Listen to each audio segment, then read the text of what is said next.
పెట్టుకునే టైం మనం పెట్టుకుందాం, ఎట్లా చేయాలనో నిర్దేశిద్దాం.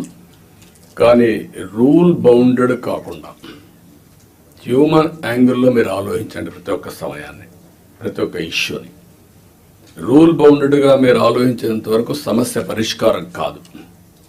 కానీ హ్యూమన్ యాంగిల్లో ఆలోచించినప్పుడు అదే రూల్ కింద ఆ సమస్యను పరిష్కారం చేసే పరిస్థితి మీకు వస్తుంది. అలాంటి ఆలోచనకు శ్రీకారం చుట్టాలి. మీ సబార్డినేట్స్ని కూడా ఎక్కడ కానీ మీరు చెప్తున్నా, మన ప్రవర్తనలో ఒక పాజిటివ్ ప్రవర్తన ఉండాలి. ప్లింతీ లాంగ్వేజ్ వాడడం, లేకుంటే మనకు అధికారం ఉందని ఒక పెత్తందారి వ్యవస్థ మారిగా బిహేవ్ చేయడం, అలాంటి ఎక్కడా లేకుండా ప్రతి ఒక్కరూ గుర్తుపెట్టుకోవాల్సింది.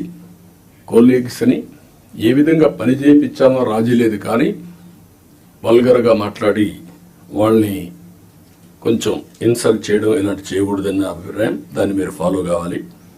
మీరు చేసే పని మాకు రిఫ్లెక్ట్ అవుతుంది. మళ్ళీ ఈ విషయం గుర్తుపెట్టుకోవాలి. మీరు ఒక వ్యక్తి అయితే మీకు అన్వయిస్తారు, వ్యవస్థలో ఒక భాగమైనప్పుడు హెడ్ ఆఫ్ ది ఆర్గనైజేషన్ ఎవరైతే ఉంటారో వాళ్ళు కూడా వస్తుంది. ఈ విషయం మీరు గుర్తుపెట్టుకోవాల్సిన అవసరం ఉంది. రెండోది యాక్సెసిబిలిటీ. మీ టైంని ఇయర్ మార్క్ చేసుకోండి.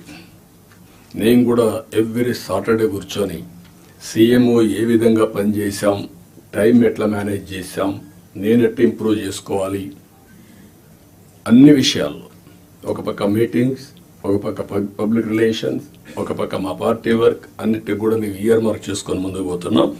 అందరికి యాక్సెసిబిలిటీ ఇచ్చే పరిస్థితిలో ఉన్నాం.